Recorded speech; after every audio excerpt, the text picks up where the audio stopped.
C'était le temps d'avant la Pangée, Tétis, la tectonique des plaques, la préhistoire, les dinosaures, l'ère glaciaire, les tremblements de terre, les tsunamis, Hiroshima, Fukushima, la bande de Gaza. Excusez-moi, je m'égare.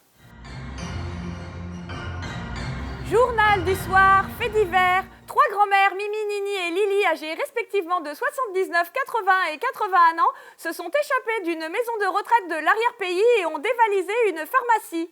Le plus étonnant, c'est que les montagnes, elles aussi, étaient capables de se déplacer.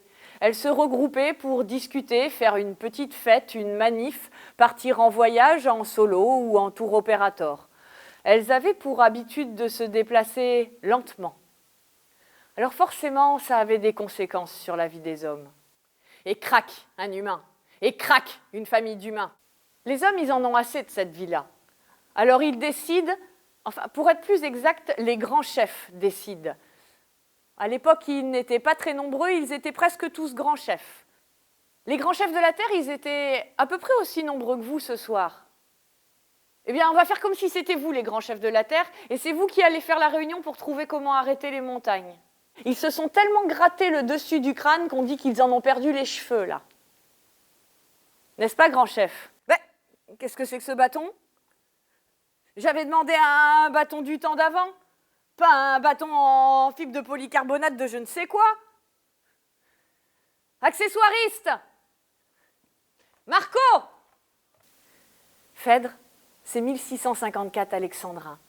Phèdre, c'est 1654 bijoux. Martin, c'est un des plus vieux chefs de la Terre.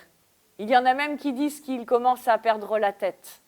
Mais Martin, c'est aussi un grand chercheur.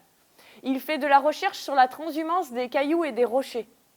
Vous me faites bien rire avec toutes vos grandes idées. Moi, je dis qu'avec un problème comme celui-ci, il n'y a que Dieu qui puisse faire quelque chose. Comment a fait Martin? L'histoire ne nous le dit pas. Mais il est monté au ciel. Grand A, dans l'Ancien Testament, vous surlignerez en rouge, s'il vous plaît. La montagne est le théâtre d'événements centraux, lieu choisi par Dieu, des majuscules à Dieu, je vous prie, pour l'accomplissement du sacrifice d'Isaac, 2A Isaac. Celui qui me donne la réponse, je lui mets 0,01 de plus à son prochain contrôle.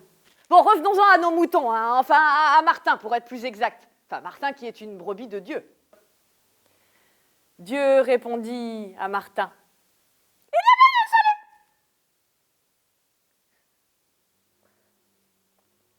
Dieu répondit à Martin.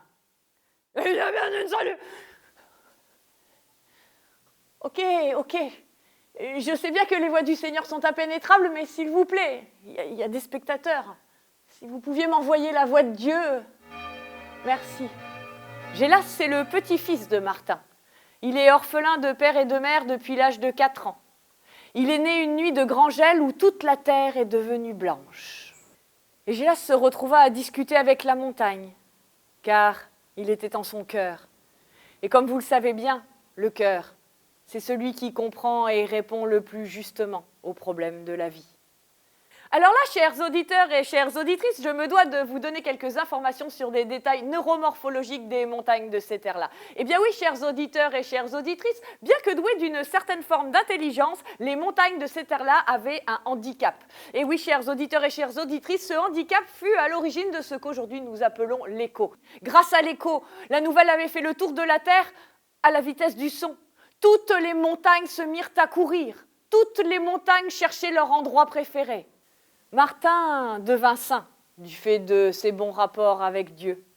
Quant à Gélas, il grandit et il devint grand chef de la terre, comme son grand-père. Pour faire ce qu'avait recommandé Dieu, Gélas fit construire un village et il lui donna le nom de son grand-père.